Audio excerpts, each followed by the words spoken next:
The Subcommittee on Oversight will come to order. Good morning, everyone. I'm glad Ms. Lerner finally got through security and got here. I was worried about you, but welcome. So, in front of you are the packets containing the written testimony, the biographies, and truth and testimony disclosures for today's witness panels. I now recognize myself for an opening statement for 5 minutes. Good morning, everyone. The title of today's hearing is Top Challenges for Science Agencies, Reports from the Inspectors General, Part 1. Part 2 to follow. This is the first of 2 hearings where we will hear from witnesses from the offices of Inspectors General representing the agencies within this committee's jurisdiction. The object of the hearing is to learn about the major performance and management challenges facing each agency from the perspective of each of the officers of Inspector General. Today, we will hear from the IG offices with jurisdiction over the National Aeronautics and Space Administration, the National Science Foundation, and the U.S. Department of Commerce.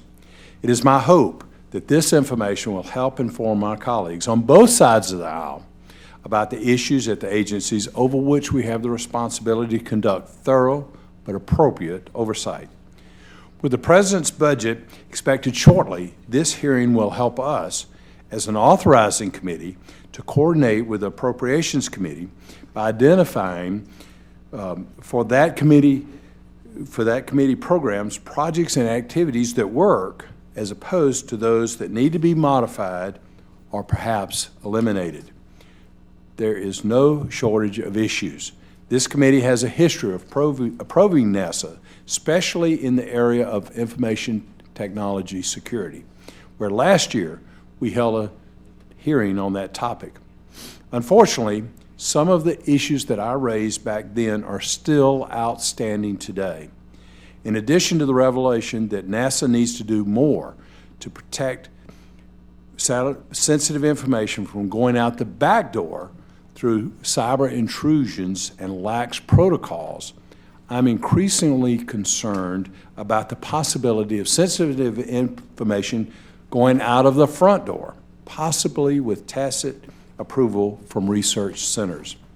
The National Aeronautics and Space Act has the dual responsibility of providing, quote, the widest practical dissemination of information concerning its activities and results, unquote, as well as establishing, quote, such security requirements, restrictions, and safeguards as the administrator deems necessary in the interest of national security, unquote. Similarly, the Act also gave NASA broad authority to enter into agreements outside of the normal federal acquisition process.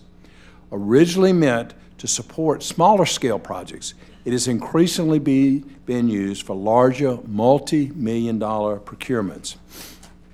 NASA is not the only agency that has this authority. The NSF has roughly $11 billion tied up in other transaction authorities, such as cooperative agreements, which, like NASA's Space Act agreements, do not carry the same oversight and transparency requirements as contracts.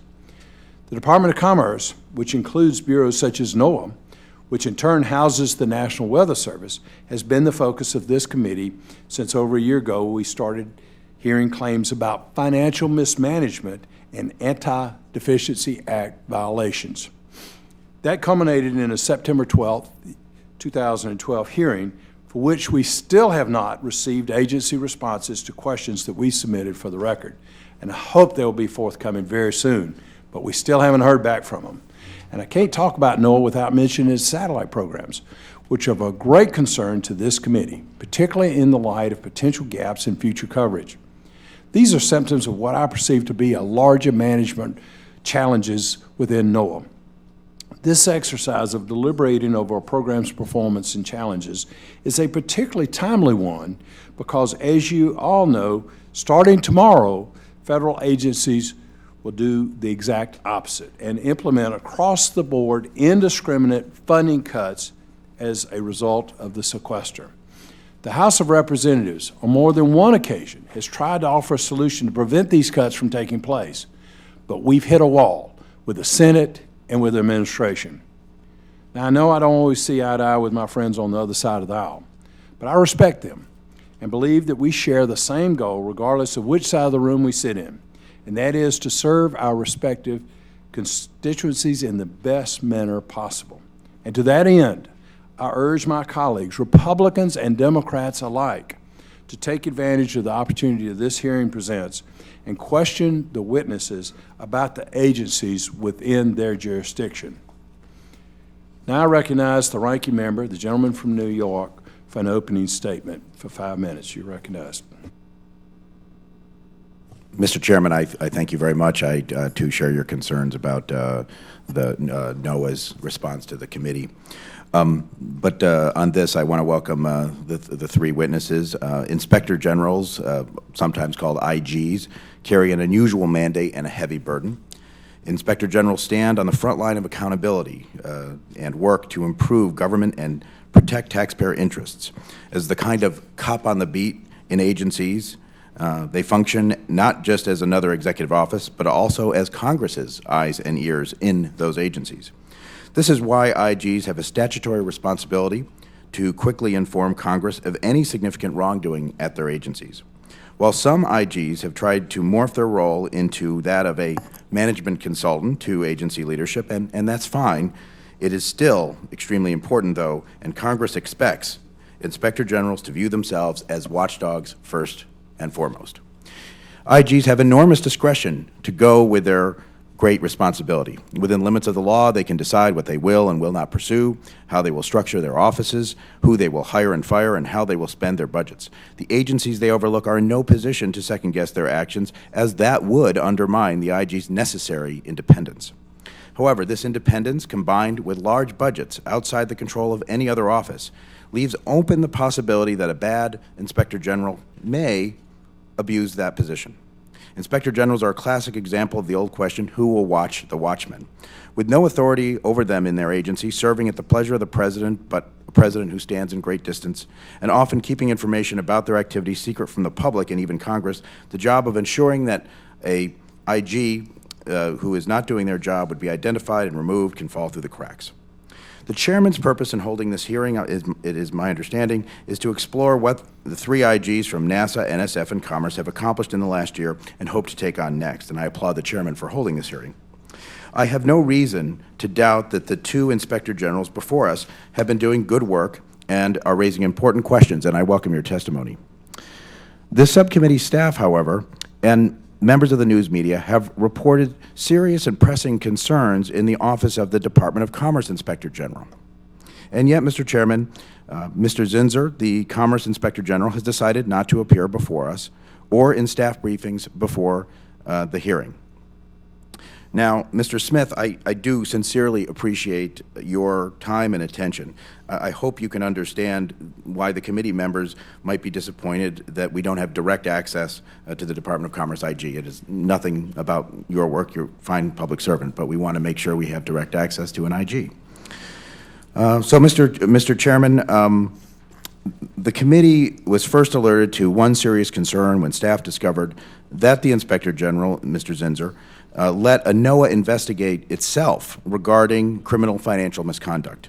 The explanations he offered to the staff back in August, to members in September, and then written responses to questions for the record are contradictory, and his office has refused to provide records members requested to better understand what happened. Then, in December, the Washington Post reported that Mr. Zinsser, along with his principal assistant for investigations and his general counsel, compelled senior employees to resign and sign non-disclosure agreements that would bar them from disclosing information about the operation of his office to either the Office of Special Counsel, which is the whistleblower protection office in the federal government, or even to Congress itself. Now, why would the IG compel senior officials to relinquish their statutory and, in fact, constitutional right of redress? The conduct reported in the Post should be shocking to conduct for any federal official, let alone an Inspector General.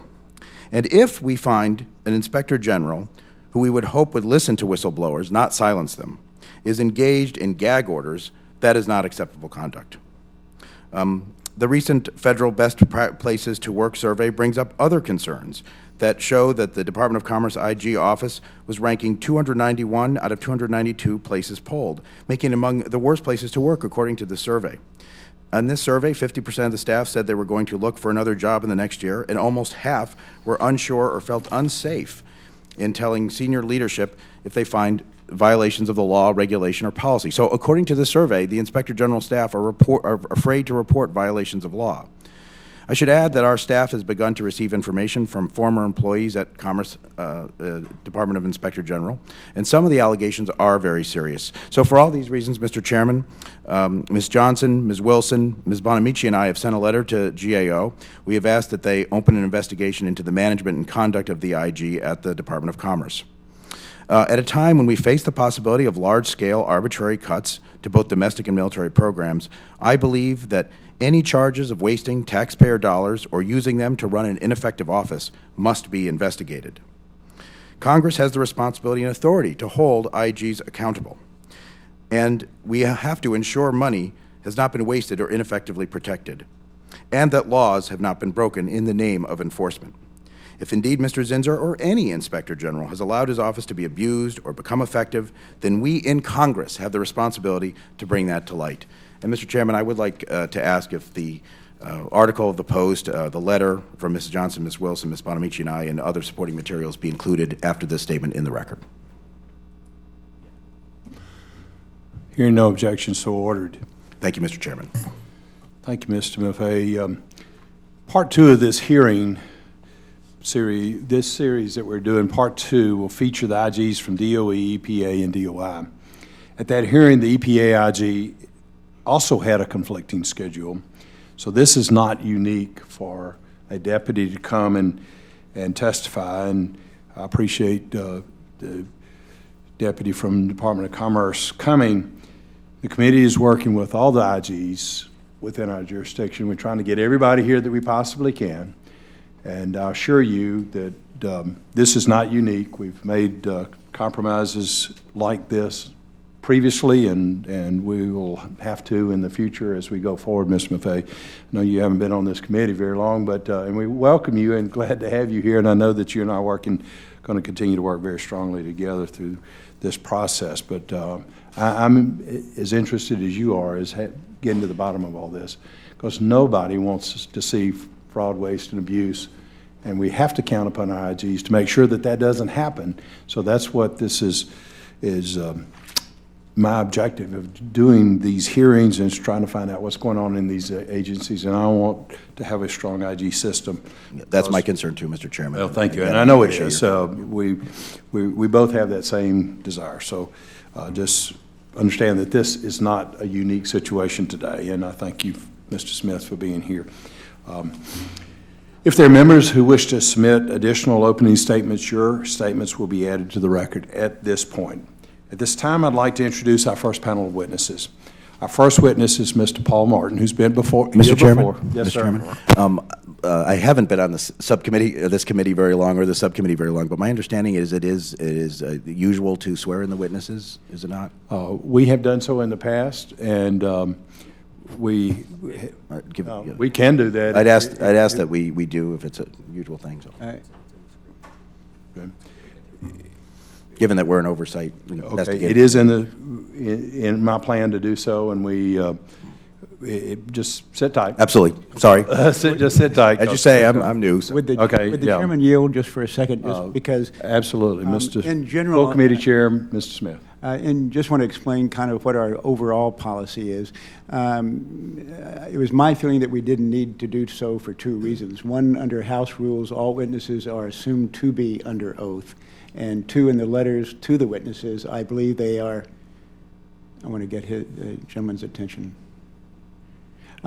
Just to make those points. If the minority counsel will listen, please, as he walks off. That's all right. He's not listening. Okay. He's listening. Let me make my 2 points. One, under House rules, witnesses are assumed to be under oath, so I thought it was a little bit redundant to have to swear them in. Second of all, I believe that the letters that the witnesses get inviting them to testify remind them of that fact as well. So we feel like we've got it covered. If the gentleman wants to make an exception to that general rule, that's fine with me. But I just want to reassure him that the witnesses are reminded that they are under oath, one way or the other, whether it's verbally or in writing. If the Thank you, chairman Mr. would- Chairman. Sure. We will, Mr. Chairman, if you would yield. Mr. Maffei. Yeah. My understanding, and this could be mistaken, but my understanding is that in the past years, this subcommittee did administer administer an oath, whether to remind or whether to reaffirm for whatever reason. And my concern is if we don't do it, and I admit that I didn't know these rules when we did our first subcommittee hearing, but if we don't do it now and consistently, we don't want to imply that it's necessary at any particular time for the witnesses. So whatever we normally do, we should decide that and just normally follow the same rules. And I want to thank the distinguished chairman of the full committee for his comment. Okay. Well, I'm entertaining unanimous consent request from Mr. Maffei that witnesses take an oath. Hearing no objection, so ordered. Thank The first witness today is Inspector General of the National Aeronautics and Space Administration. As I already mentioned, is Mr. Paul Morton, who's been here before this committee before, and I appreciate your coming, Mr. Morton. Our second witness is Ms. Allison Lerna, the Inspector General of the National Science Foundation. Our third witness will be Mr. David Smith, Deputy Inspector General of the U.S. Department of Commerce. As our witnesses should know, spoken testimony is limited to 5 minutes each, and please, because we have votes shortly coming, so if you would, try to maintain within that 5-minute window.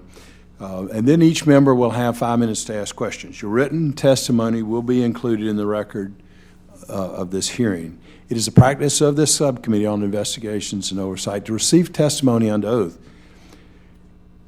Now, if you would now all please stand and raise your right hand, unless you have an objection to taking the oath. Do you solemnly swear to affirm to tell the whole truth and nothing but the truth, so help you God? Thank you. You may be seated.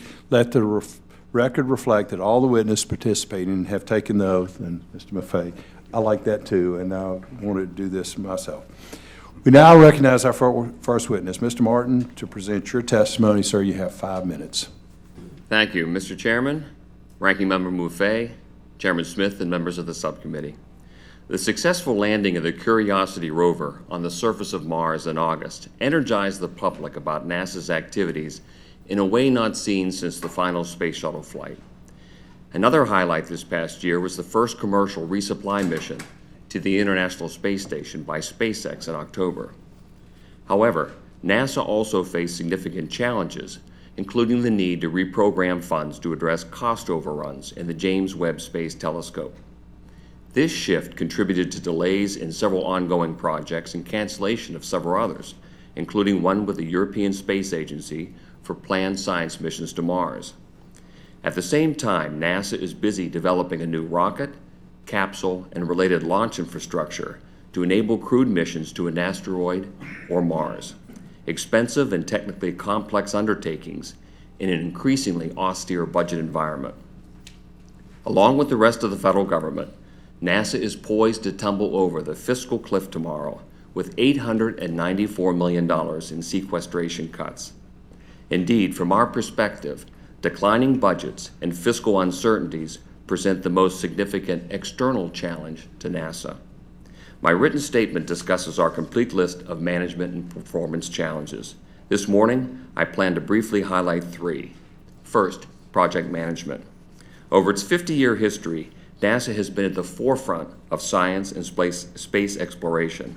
However, in addition to their achievements, many NASA projects share another less positive trait. They cost significantly more to complete and take much longer to launch than originally planned. Last September, the OIG issued a report that identified 4 primary challenges facing NASA as it seeks to achieve project cost, schedule, and performance goals. The agency's culture of optimism, underestimating technical complexity, funding instability, and limited opportunities for project managers' development. Second, NASA's aging infrastructure. 80% of NASA's 4,900 buildings are more than 40 years old and beyond their design life. However, NASA has not been able to fully fund required upkeep costs and estimates its deferred maintenance expenses at $2.3 billion. One way NASA could reduce these costs is to reduce the amount of unneeded infrastructure in its inventory. To be successful, NASA must move beyond its historic keep it in case we need it mindset. In an audit we issued earlier this month, the OIG identified 33 facilities, including wind tunnels, test stands, airfields, and launch-related infrastructure that NASA was neither fully utilizing nor had a future mission need. These facilities cost the agency more than $43 million to maintain in fiscal 2011 alone. And finally, information technology security. 1 year ago, I sat behind this same table and testified alongside the NASA Chief Information Officer about the state of IT security at NASA. Among other things, I mentioned that at the time, only 1% of NASA's laptop computers were fully encrypted, compared to a government-wide rate of 54%. 8 months later, an unencrypted NASA laptop computer containing personally identifiable information on more than 40,000 individuals was stolen from the vehicle of a NASA employee. Agency officials estimate that credit monitoring and other expenses related to the theft could cost NASA up to $850,000. Following that incident, the NASA administrator accelerated the timetable for encrypting the hard drives on all agency laptops, and as of 2 weeks ago, the agency reported an encryption rate for its laptops of 99%. Our audits and investigations continue to identify recurring weaknesses in NASA's IT security program, and we anticipate making additional recommendations as we complete an audit examining the agency's IT governance structure. Re-examination of NASA's overall approach to IT is particularly timely, given that the agency is currently seeking a new CIO. In closing, the National Research Council recently concluded that there is, and I quote, a significant mismatch between the programs to which NASA is committed and the budgets that have been provided or anticipated, end quote. In other words, too many programs are chasing too few dollars. I hope that the NRC's report, together with the ongoing work of the OIG and GAO, will contribute to a dialogue about NASA's future priorities and lead to enactment of a realistic budget that will enable the agency to accomplish its multifaceted mission. Thank you.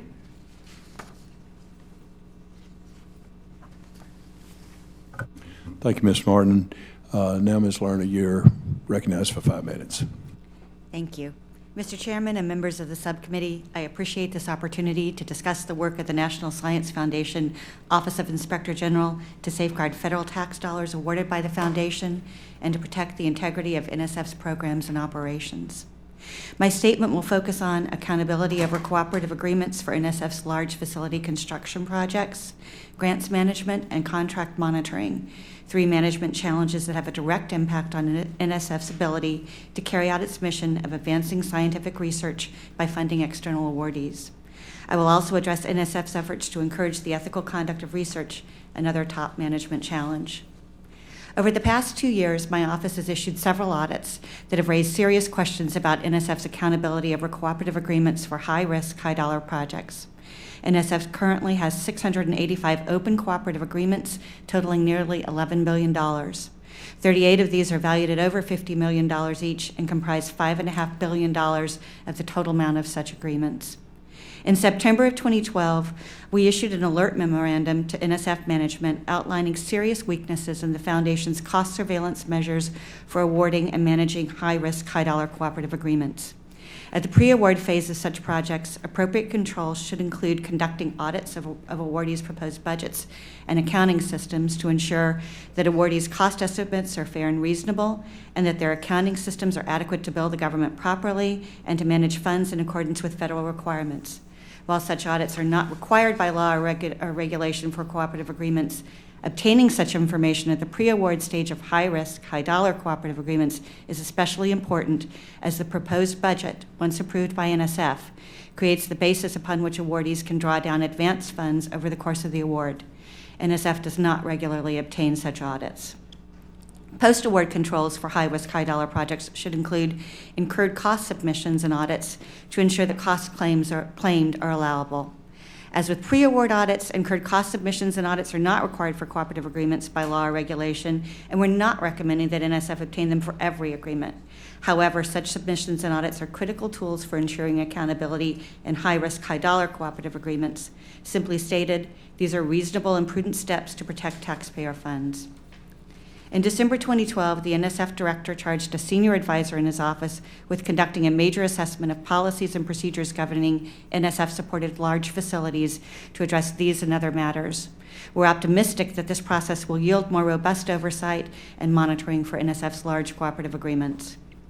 With respect to grants management, oversight and management of awards that is sufficient to safeguard federal funds invested in scientific research has been an ongoing challenge for NSF, as grant recipients request payments as an aggregate dollar amount and are not required to present supporting documentation such as invoices and receipts to receive payments.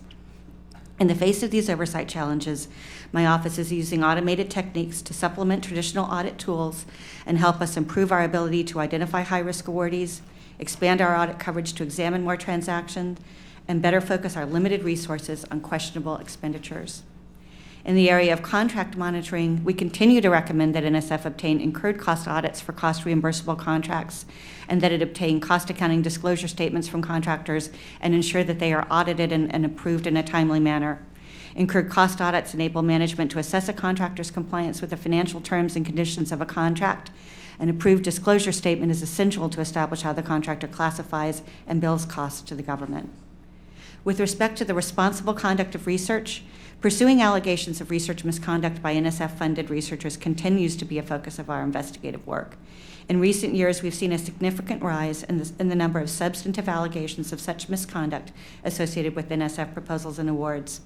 It is imperative to the integrity of research funded with taxpayer dollars that we ensure that NSF principal investigators carry out their projects with the highest ethical standards. Finally, we are continuing our efforts with the IG community to combat fraud in the Small Business Innovation Research and Small Business Technology Transfer programs. We will continue to target our work on areas that pose the highest risk of misuse of taxpayer dollars and to do our utmost to ensure that misused funds are returned to the government.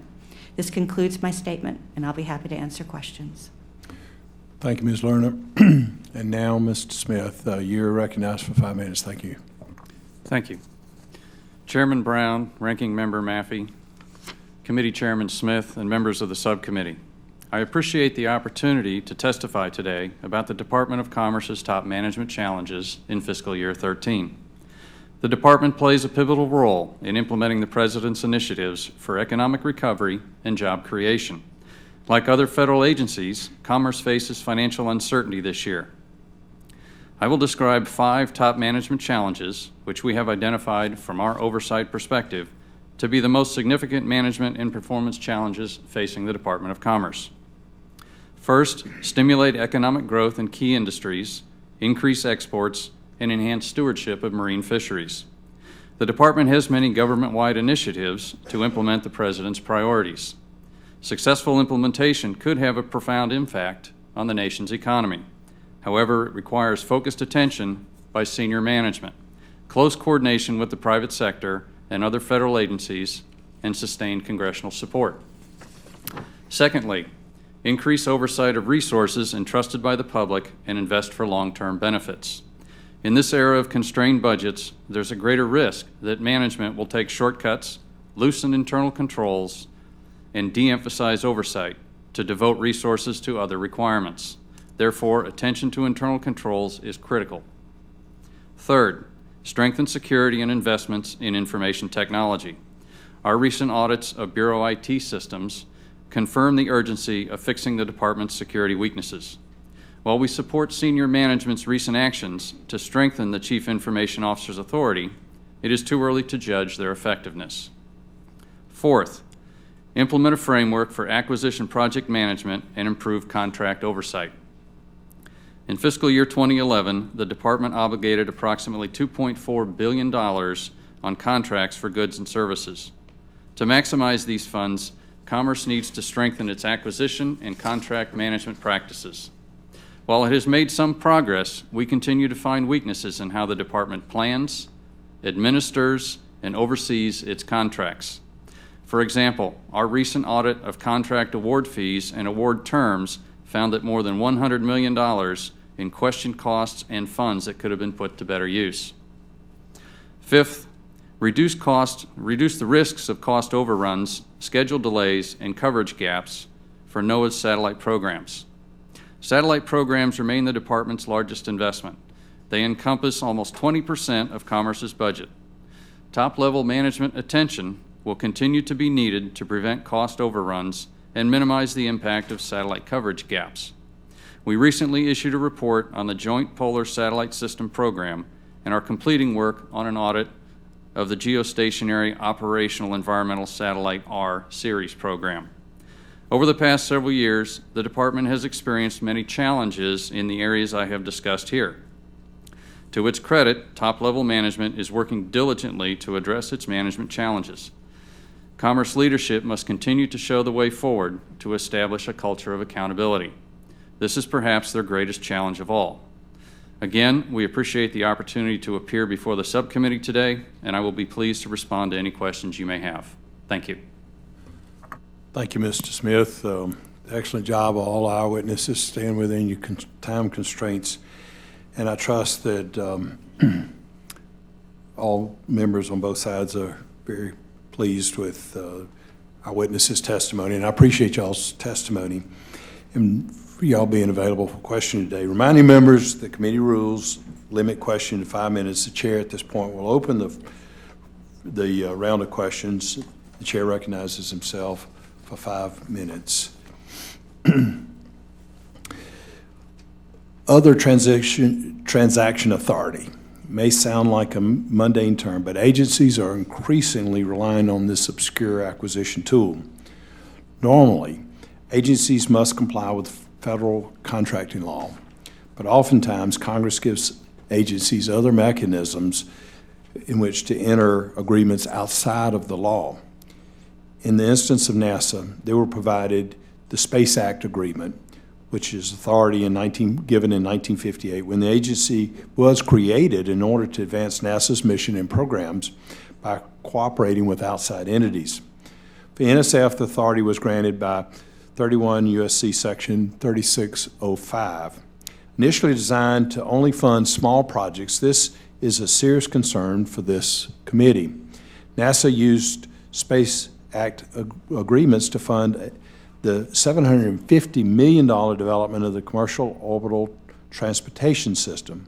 And NSF now has over 685 cooperative agreements totaling nearly $11 billion to fund the construction of its major research facilities. The NASA IG just initiated an audit of the NASA Space Act agreements on Monday. I appreciate y'all doing that. But it was initiated on Monday, and the NSF IG issued an alert memo on cooperative agreements last September, and thank you also. Mr. Morton and Ms. Lerner, to the best of your knowledge, how has this other transactional authority implemented, how is this other transactional authority implemented by the agency that you oversee? Ms. Lerner, we'll start first. Ladies first.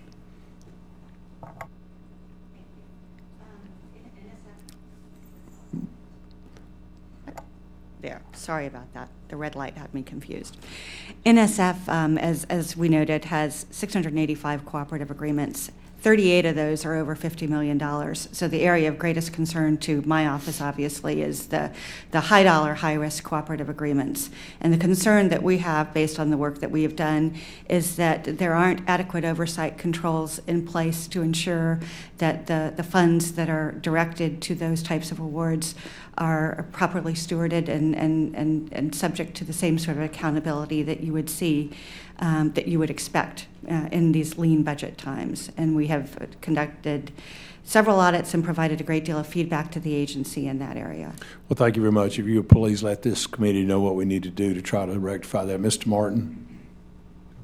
NASA has 3 types of Space Act agreements it's entered into. There's over 700 reimbursable Space Act agreements, approximately 500 non-reimbursable Space Act agreements, and 3 or 4 what they call funded Space Act agreements. As you indicated in the preface to your question, earlier this week we initiated an audit looking at all 3 of these types of Space Act agreements focusing in particular on reimbursable Space Act agreements to ensure that NASA is getting, and the taxpayer is getting its appropriate funding. Okay, I'm going to ask a series of questions, both of y'all, if you would answer this. How is the agency required to provide advance notice of solicitation? How do the agencies ensure fair competition? Are they required to make a public list of all agreements and amounts in a transparent manner? And are there sufficient controls to prevent waste, fraud, and abuse, as well as mismanagement? Mr. Morton? Jump in. Really, you've raised a lot of the questions that will be the focus of our ongoing audit now. The GAO looked at the issue of Space Act agreements in the last 2 or 3 years, did some high-level work checking on sort of broad internal controls. The IG's office at NASA is going to do a deep dive and get into the details of these agreements. Very good. Ms. Lerna? I do believe that NSF requires advance notice of solicitation or competition for all of its large cooperative agreements. And certainly, as I noted earlier, our office does have real concerns about whether there are sufficient controls in place to prevent fraud, waste, and abuse. Well, please make sure that this committee is notified, because we want to be sure that there's transparency as well as to prevent waste, fraud, and abuse. Mr. Martin, this committee is reviewing allegations related to ITAR violations at the Ames Research Center, and they seem to be very grave allegations there as far as mismanagement there. It is our understanding that your office has already reviewed these allegations. In order to assist our oversight, please provide the committee with all records related to your office's review of these allegations. I appreciate your doing so. Thank you. Is that assurance that we can get those? Yeah, we are having actually a conversation tomorrow with staff on your committee as well as Mr. Wolf's committee to go over some of these issues related to the concerns about export control matters at Ames Research. Well, there are just tremendous allegations there of tremendous waste, fraud, and abuse in that instance. So I hope that y'all will look into them very strongly and look at those allegations. My time's up. Now I recognize Mr. Maffei for 5 minutes. Thank you very much, Mr. Chairman. Mr. Smith, are you aware of any investigations of suspected Anti-Deficiency Act violations happening in the Commerce Inspector General's office during Mr. Zinser's tenure? Yes, sir. You are aware. Can you enlighten us as to any details about that suspected violation and how it was investigated? I want to make sure I understand your question. Are you referring to investigations? Oh, no, I'm referring to an investigation of a suspected Anti-Deficiency Act violation within the IG's office itself. In other words, the IG's office may or may not have, but there's an allegation that it had violated the act. No, sir, I am not. Okay, you're not. Okay. Given that you've been at about 8 weeks at your job. I think I'm into my third month. My third first month. trimester, yes, sir. So am I. So anyway, I respect that, but also I want to point out to the committee that Mr. Smith wouldn't necessarily know, even if there was. At this point, he hasn't been there very long. The law does require that an Anti-Deficiency Act violation can only be declared as having happened officially through a decision in the agency's general counsel office. Do you know if Mr. Zinser's office has ever had to refer a suspected Anti-Deficiency Act violation on his own office to the Department of Commerce General Counsel? No, sir. Yeah, of course. You don't know. I don't know. Okay. Just trying to figure out how this would all work, I want to ask Mr. Martin and Ms. Lerner, what would happen if there was in a suspected Anti-Deficiency Act violation within an IG office? In other words, if the IG's office spends money improperly, who would investigate that? Would the IG himself or herself? If it's an allegation against the Inspector General, him or herself, there's an overarching organization called SIGI, made up of Inspectors General. There's an integrity committee as part of SIGI, and the allegation of misconduct would go to that committee. Ms. Lerner, you agree with that? Okay. Thank you very much. Mr. Smith, I just ask if you could look into it just to see if there was any suspected Anti-Deficiency Act violation. These things could represent real waste. They could also just be a technical issue. So if you wouldn't mind checking and providing that information for this committee. Yes, sir. I would ask if I could get with your staff to find out any further details, so I may better do that. That would be very good for us. Thank you. Now, we've gotten a report that the Inspector General specifically advertised for investigative staff in the state of Arizona and hired an investigator based in Arizona and now pays for that employee to spend up to 3 weeks every month in the D.C. area. Now, if that's true, it would represent real waste of taxpayer money, as you have to pay the base pay, of course, but as well as temporary duty pay for the time they spent in Washington. And this could be several $1,000s each month. Do you know how many employees the Commerce IG's office employees who are put on regular TDY status for more than a week a month? I know of one investigator that we currently have on staff that is actually working out of our Denver office on investigations he is conducting out in that area. Do you know how much time he spends in Washington every month? No, sir, I don't have that information available. Could you find out, and also whether there are any other employees that are on this TDY status for more than a week a month? Yes, sir. On a regular or semi-regular basis. Do you have any idea how much, well, we'll just leave it at that. Obviously, Mr. Chairman, I'm worried that these issues with this office could extend to waste and management of the taxpayer funds by the IG himself. These are things that the committee staff here has had multiple sources on. So I would like to at least see if we can't get the Commerce IG's office to sort of address them. Some of them are obvious. If there's an employee that lives in Arizona, you know, and spends lots of time in Washington, D.C., those are facts. We can find that out. So I'd like to make sure that the IG's office is willing to provide us with that information. We do rely on the Inspector Generals to be the watchdog on everyone else, so it is, you know, one of those things that we want to make sure that they are careful stewards of taxpayer money themselves for their own operation, and then we'll also look into the what's it called, SIGNY? SIGNY. We'll also look into SIGNY. So thank you very much, Mr. Chairman. I yield back the remaining 3 seconds of my time. Thank you, Mr. Maffei. What's that an acronym for? This is one of the worst acronyms in government. Council on Integrity, Council of Inspector Generals for Integrity and Efficiency. Okay, thank you very much. Just wanted that for the edification. Now I recognize the chairman of the full committee, Mr. Smith from Texas, for 5 minutes. Thank you, Mr. Chairman. Mr. Martin, thank you for your testimony. Appreciate the good job you've been doing over the years as well. You mentioned James Webb in your testimony a few minutes ago, having been behind schedule and over cost. Has that generally been corrected to your knowledge? And I happened to have spoken to the administrator of NASA yesterday, and he seemed to think that James Webb is going to be fully funded and on schedule, get back on schedule. Do you see it that way too? I do. Okay. I do. And in fact, I was at Johnson Space Center on Tuesday of this week, and they have a thermal vacuum chamber they're retrofitting, built in the 60s, and they're going to put James Webb in there. Good. And ice it down. I expect to be there in March, and I'll double check. So that's good news. Ms. Lerner, you referred to questionable expenditures. We've heard about grant problems. You mentioned those as well, research misconduct, and so forth.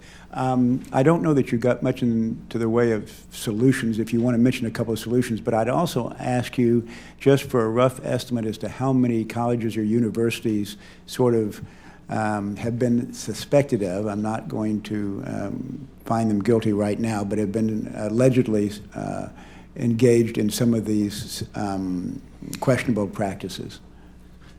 So 2 questions. How many universities, colleges do you think need a second look at their expenditures? And 2, do you have some solutions?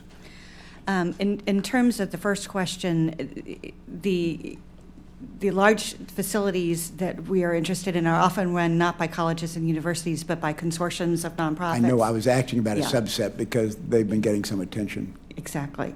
So I don't have precise numbers on that. We can Okay. certainly try and get back to you on that. Great. And I'd actually like the names as well. Okay. Okay. We'll do what we can there. On the issue of research misconduct, and that's defined as fabrication, falsification, and plagiarism at the federal level, over the last 10 years, we've had approximately 850 allegations of plagiarism and 150 or approximately allegations of fabrication or falsification of data. Those are allegations. Which We've is had a- 120 findings of research misconduct. Which represents an increase, I understand, over Exactly. past years. Okay. Exactly. Yeah, and we are seeing a particular increase in the area of data manipulation. In the last 2 years, we've gotten 24 allegations of data manipulation, and that is the same amount as we got in the previous 7 years. Okay, now what do you do when you see evidence of this, getting to the idea of solutions? Do you call it to their attention? Do you have oversight? Do you threaten? What do you do? We absolutely call it to their attention. NSF, as with other science funding agencies, has a regulation for how you investigate research misconduct. And we play an integral part in that process at NSF. All allegations of research misconduct are supposed to be brought to our attention, to the IG's attention. We do an initial inquiry to try and see if that looks like there's substance to the allegation. If there is, then we refer the matter to the university for investigation. When we send the matter to the university for investigation, we examine the procedures that they have in place for conducting those investigations. We look at the people who are going to participate in the panel that does the investigation to see if they And have are you conflicts. generally satisfied with the subsequent actions taken by university officials? For the most part, yes. I mean, Okay. And you most think do. Being corrected and so forth? Exactly. And if they don't do it right, then we fix it when it comes to us. Okay, thank you. Mr. Smith, is it true that Inspector General staff was prohibited by NOAA from attending some of the Program Management Council meetings? Yes, sir. And why is it important for Inspector General staff to attend those meetings? To give you one example, we got the notes and minutes from a meeting that said a decision had been made based on discussions that occurred within the room. We were not privy to those discussions, so we do not know what management's thought process was. Therefore, we cannot opine on that, nor can we provide any information that may benefit them. Would you object if I sent a letter today to NOAA insisting that they allow Inspector General staff to attend such meetings? I would thank you very much, sir. Okay, consider it done. Thank you, Mr. Chairman. Yield back. Thank you. Mr. Peters, you're recognized for a question. Thank you, Mr. Chairman.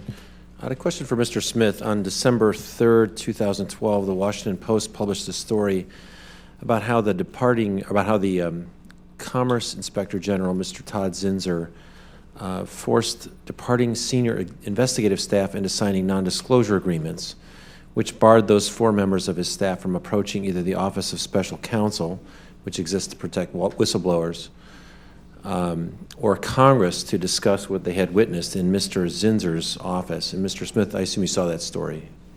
Yes, sir. Have you asked for an explanation about what would be the reason to do that, either from Mr. Zinsser or Mr. Bytel, who's the Principal Assistant Inspector General for Investigations and Whistleblower Protections, or Wade Green, the General Counsel? In answer to your question, sir, I would say that I am aware of the circumstances behind that, and we as the Inspector General's office disagree with the characterization that appeared in the press. Okay, in what respect? We do not believe that the interpretation that was provided that those were gag orders is correct. We actually use the definition of disparage within the EEOC website, which says telling of falsehoods and lies with reckless regard to the truth. That is the connotation that was used. In addition, we have been working with OSC.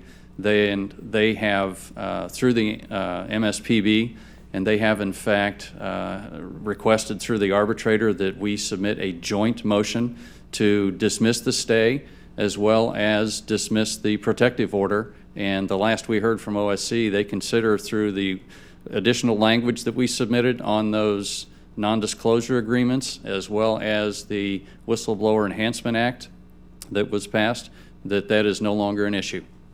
Has the committee been provided copies of those agreements? I believe they have, sir. Okay, I'm sorry, I haven't seen those. I guess I would express to you a concern that that there be any kind of inhibition placed on what people might say, because even if I guess what you're saying is that the limitation was confined to what would be considered disparaging remarks. Yes, sir. Lies, falsehoods. Okay, I guess I'd like to see, for my own preference, and I will look at those agreements, is that in a context of open government, which is particularly important in California and we think works pretty well, that when people make statements that whether they're lies or not are the kinds of things that can shake out in the sunshine. And that we don't want to ever intimidate people from making statements about what's going on because they're afraid that they're going to be in some sort of litigation or be accused of lying or telling a falsehood. And that in itself can be intimidating. So I must say that I'll wait to see the result of what OSC says, but it raises a great concern that anyone would be asked to sign anything that inhibits their ability to talk in the context of the whistleblower law that's been provided for our protection and for the protection of taxpayers. And I realize you're new and that this preceded you. I guess you and Mr. Maffei and I are kind of all on the same timeline.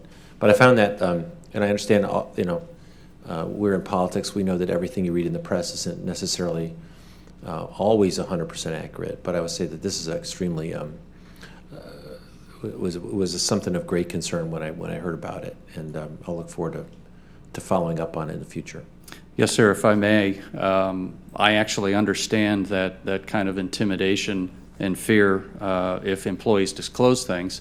I myself had to sign a non-disclosure agreement when I left the employment of the House and was warned on numerous occasions not to discuss any of the work that I had done here.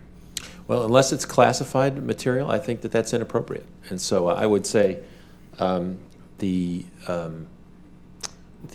notion that we would do that, I think, is equally inappropriate unless it's classified. So I guess I would take that not as a justification, but something we ought to look into ourselves.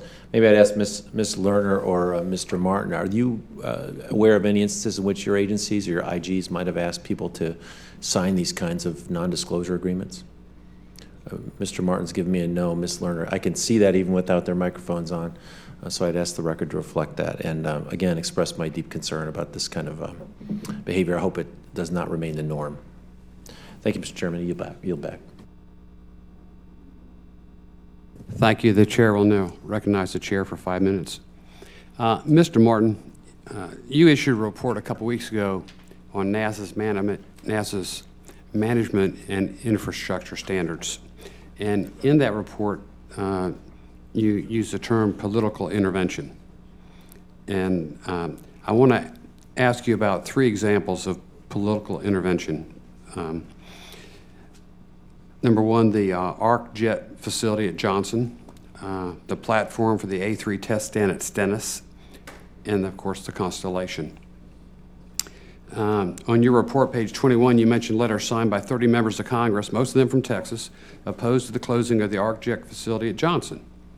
I'm informed that the ARC jet facility was needed to test Orion's Constellation crew capsule, still going to be used, by the way, their heat shield.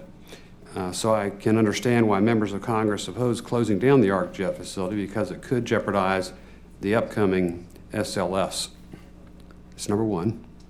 Number 2, the A3 test stand at Stennis.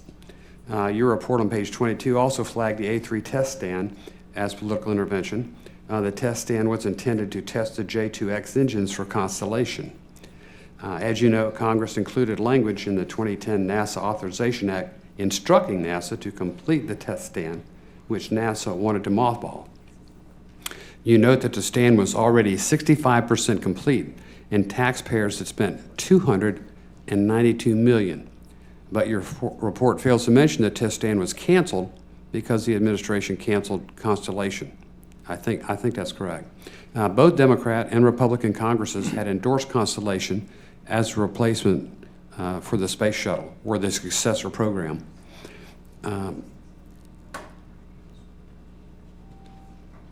Why do you interpret actions by members of Congress, including a law passed by Congress and signed by the President, as political interference, but don't consider the cancellation of Constellation as political interference? I think that what we were attempting to do in that report, and I thought we were effective in doing so, was pointing out the many obstacles that stand in NASA's way to reducing its aged infrastructure. And a lot of the point, but one of the points you pointed out was the interest in members of Congress and to retain certain infrastructure and capabilities at centers within their states or within their districts. A lot of the other problem that NASA has with handling its infrastructure is the fact that it's sort of changing programs or changing directions. And you pointed out the cancellation of the Constellation was a major shift in the approach for manned spaceflight. Yeah, don't want to interrupt on a very tight time schedule here. Did the administration have a right to cancel the program put into law by Congress? I don't believe that's a question that an inspector general at an agency is appropriate to answer. Well, Did they have a legal right to do so? yeah, is that appropriate? I think you're supposed to tell us if we're operating in according to good standards, and I think that's a significant question that demands an answer, which nobody's really been willing to step up and talk about. You have a congressional program in place and an administration that unilaterally cancels the program.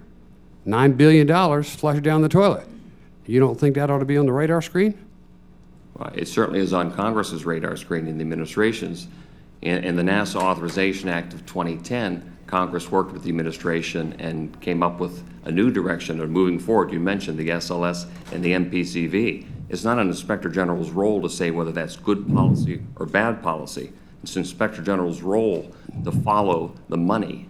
Well, these instances that you mentioned in your report, I think were directly linked to and inextricably entwined with those decisions. And like I said, I'm new on this committee. Right.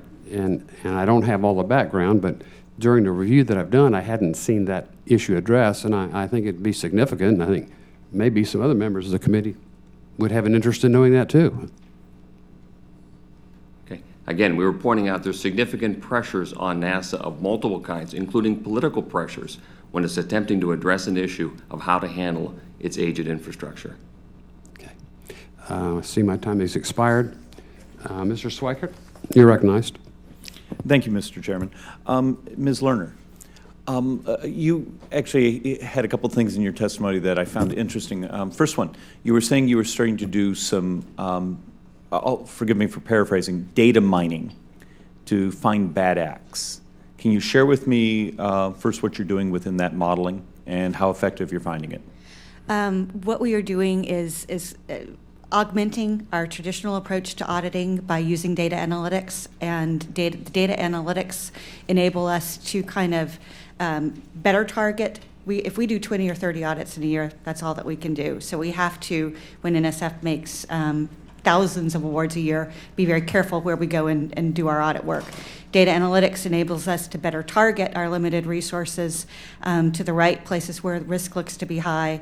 And when we get to the institution, then we are able to, instead of looking at 2 or 3 awards that have NSF money and 20 to 30 transactions in each, we can look at all of the awards and all of the transactions under them and identify anomalies that warrant further review.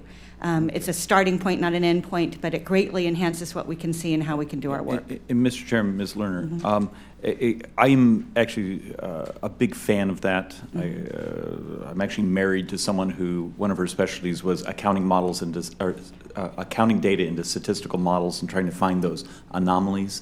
And it gives you a chance to be able to look at huge data sets and find a center. And I hope actually from up and down the auditing world out there that we're seeing more of this. I'm going to commit one of my sins here, and you also touched on that you have found some fraud and some bad acts.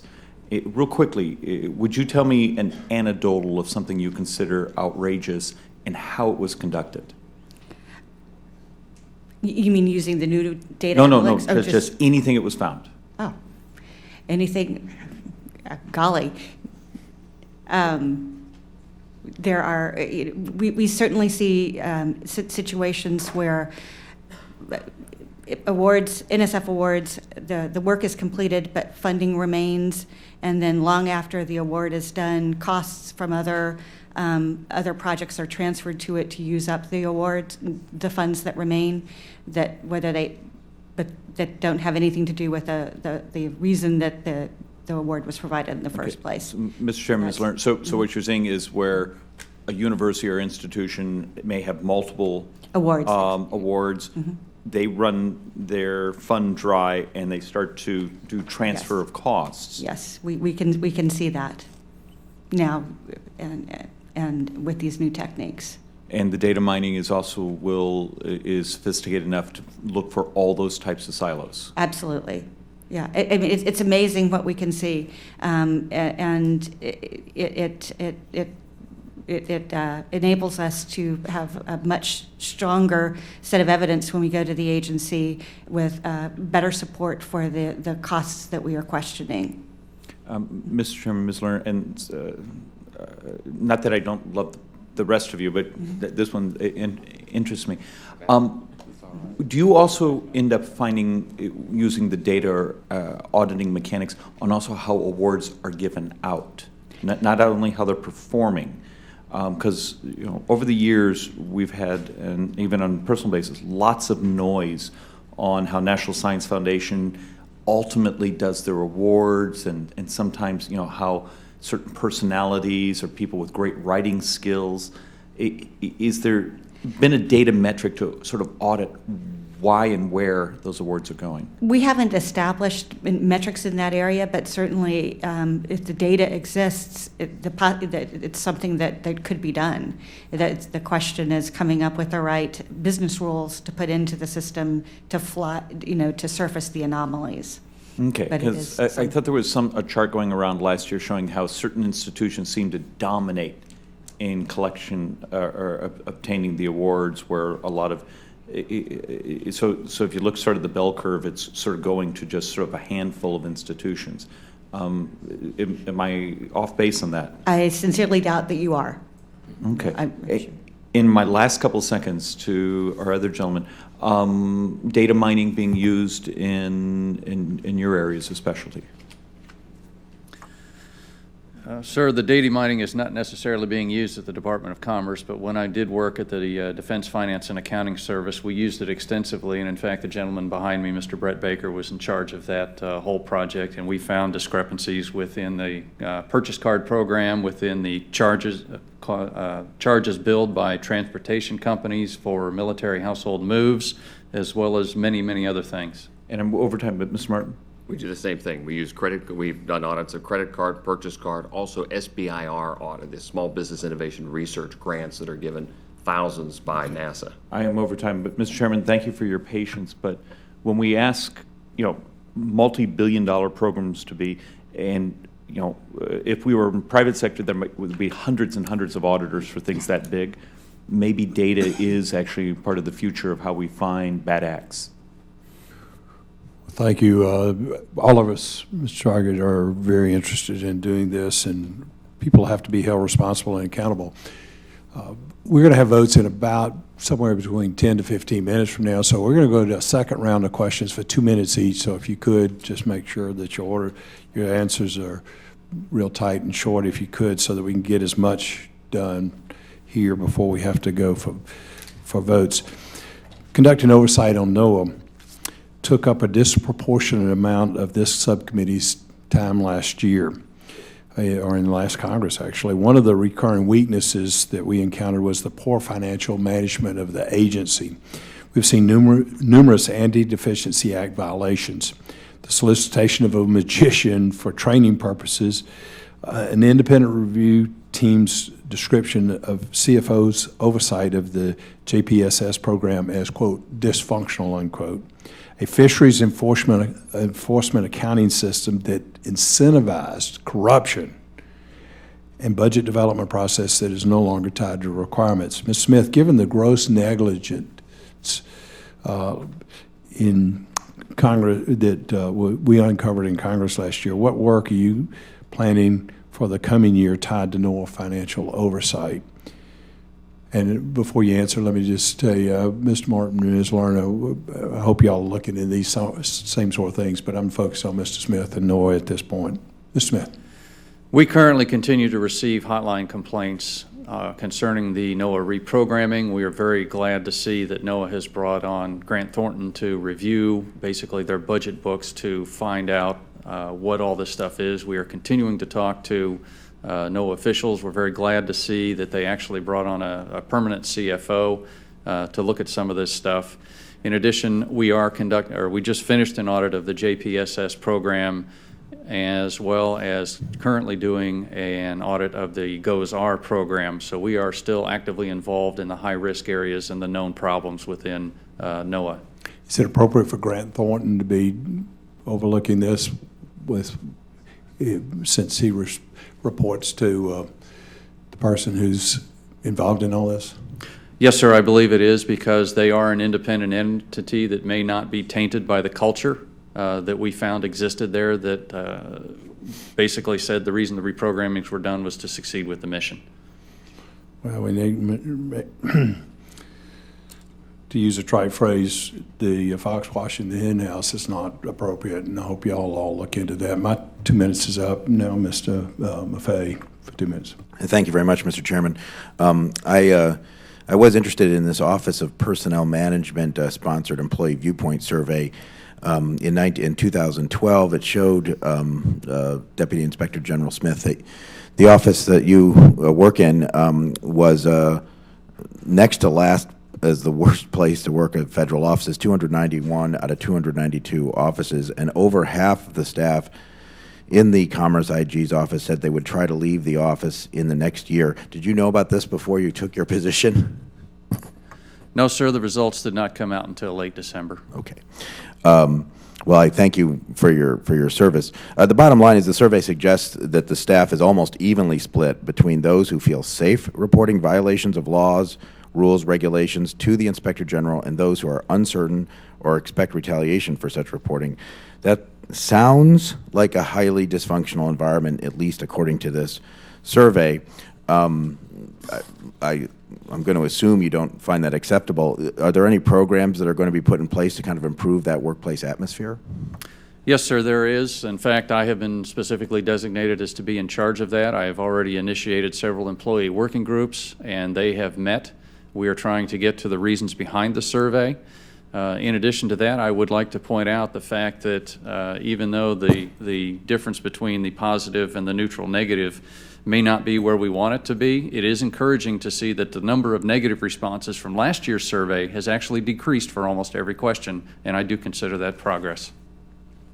Okay, well, I'm going to remain very, very interested in that. And also, just to echo what Congressman Peters said earlier, obviously there might be reasons for non-disclosure in the case of a lawyer-client privilege, privacy of a particular person, or national security or other kind of sensitive information. But otherwise, the appearance of some sort of a problem is certainly there whenever these sort of non-disclosure agreements are signed. So I would hope that in the future, the Commerce IG's office would recognize that.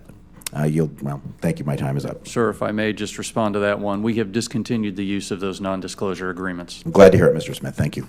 Gentleman's time has expired now. Mr. Posey, you're recognized for 2 minutes. Thank you, Mr. Chairman. Back to Mr. Morton, and just want to be sure we show him some love, too. Hopefully, this will just be yes or no. But the NASA IG report from August 9th, 2012, highlights that NASA acknowledges the need to clarify the criteria centers should use to determine if underutilized property has a current or future mission-related use. That's on Roman numeral page 6 of the report. Would it be fair to say that in regards to undeveloped land, not structures in the ground or infrastructure in the ground, but undeveloped land at a center that has never been designated for future use in any plan is a potential candidate for excess property, i.e. Leasing, conveyance, enhanced use agreements? Is that fair to say? Based on your question, I would think so, yes. Okay. Thank you very much, Mr. Chairman. Thank you, Mr. Posey. I don't think we have time to go into another round of questioning, and I want to thank the witnesses for y'all's valuable testimony today. The members of the committee may have additional questions for you, and we will ask you to respond to those in writing. Please do that very expeditiously.